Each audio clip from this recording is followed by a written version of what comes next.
হুজুর, আপনি তো কোরআন এবং হাদিস নিয়ে গবেষণা করেন, আপনি কি বলবেন?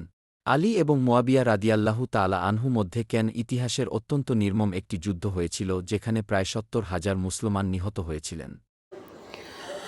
বিসমিল্লাহির রহমানির রহিম। নাহমাদুহু ওয়া নুসাল্লি আলা রাসূলিহিল কারীম, আম্মা বা'দ। হযরতে আলী ও মুয়াবিয়া রাদিয়াল্লাহু তাআলা আনহুর মধ্যে ইতিহাসের যে নির্মম যুদ্ধ সংঘটিত হয়েছিল তারই নাম সিফিনের যুদ্ধ। ৩৭ হিজরির সফর মাসের ৮ তারিখে সিফিন যুদ্ধ সংঘটিত হয়। তাবি বিদান মোহাম্মদ ইবনু শিরিনের ধারণা মতে ৩ দিন ৩ রাতের এই যুদ্ধে প্রায় ৭০,০০০ মুসলমান নিহত হন। তবে ২ মাসেরও বেশি সময় আগে সেনাবাহিনী ঘটনাস্থলে শিবির করে।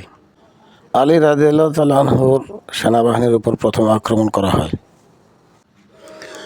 প্রত্যক্ষদর্শী আব্দুর রহমান বিন আবজি বলেন, লোকেরা ধারণা করে যে ৭০,০০০-এর মধ্যে ৪৫,০০০ সিরীয় পক্ষে অর্থাৎ মুয়াবিয়া রাদিয়াল্লাহু তাআলা আনহুর পক্ষে এবং ২৫,০০০ ইরাকিদের পক্ষে অর্থাৎ আলী রাদিয়াল্লাহু তাআলা আনহুর পক্ষে নিহত হয়েছিল।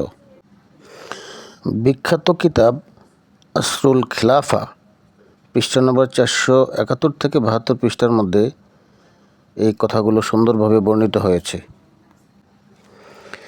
এটি ইসলামের প্রথম ফিতনার দ্বিতীয় যুদ্ধ।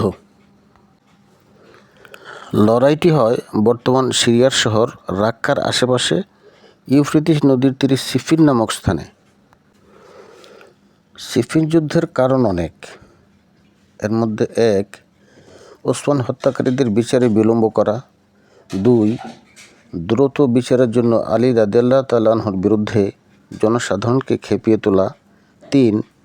ওসমান রাদিয়াল্লাহু তাআলা আনহুর হত্যাকারীদের গোপন ষড়যন্ত্র যাতে তারা বিচার কার্য থেকে বেঁচে যেতে পারে। ৪. খলিফার বৈধতা ও আনুগত্য অর্থাৎ হযরত আলী রাদিয়াল্লাহু তাআলা আনহু খলিফা হওয়ার পর মুয়াবিয়া রাদিয়াল্লাহু তাআলা আনহু সিরিয়ার গভর্নর পদ থেকে সরে দাঁড়াতে এবং আলী রাদিয়াল্লাহু তাআলা আনহুর প্রতি আনুগত্যের বয়াত হতে অস্বীকৃতি জানান। ৫. মুয়াবিয়া রাদিয়াল্লাহু তাআলা আনহু সিরিয়ার নিয়ন্ত্রণ নিজের হাতে রাখতে চেয়েছিলেন যা কেন্দ্রীয় খেলাফতের জন্য হুমকি ছিল। ৬. এই অনাকাঙ্ক্ষিত যুদ্ধের জন্য সবচেয়ে বেশি দায়ী হলো খারিজি সম্প্রদায় এবং ওসমান রাদিয়াল্লাহু তাআলা আনহুর হত্যার প্রতিশোধ গ্রহণ নিয়ে সাহাবীদের মধ্যে ভুল বোঝাবুঝি। বুখারী শরীফের ৩৭৪৬ নম্বর হাদিস, আবু দাউদ শরীফের হাদিস নম্বর ৪৬৬২। এতে উল্লেখ রয়েছে, আবু বাকরা রাদিয়াল্লাহু তাআলা থেকে বর্ণিত, তিনি বলেন, আমি নবী করিম সাল্লাল্লাহু আলাইহি ওয়াসাল্লামকে মিম্বরের উপর বলতে শুনেছি। এই সময় হাসান রাদিয়াল্লাহু তাআলা আনহু তার পাশে ছিলেন।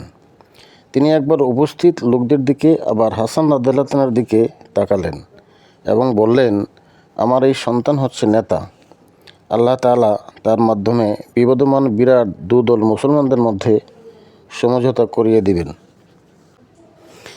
বাস্তবেও তাই হয়েছিল। সমঝোতার মাধ্যমে পরবর্তী খলিফা হযরত আমির মুয়াবিয়া রাদিয়াল্লাহু তাআলা হয়েছিলেন। মহান আল্লাহ পাক মুসলমানদেরকে বিভিন্নভাবে পরীক্ষা করে থাকেন।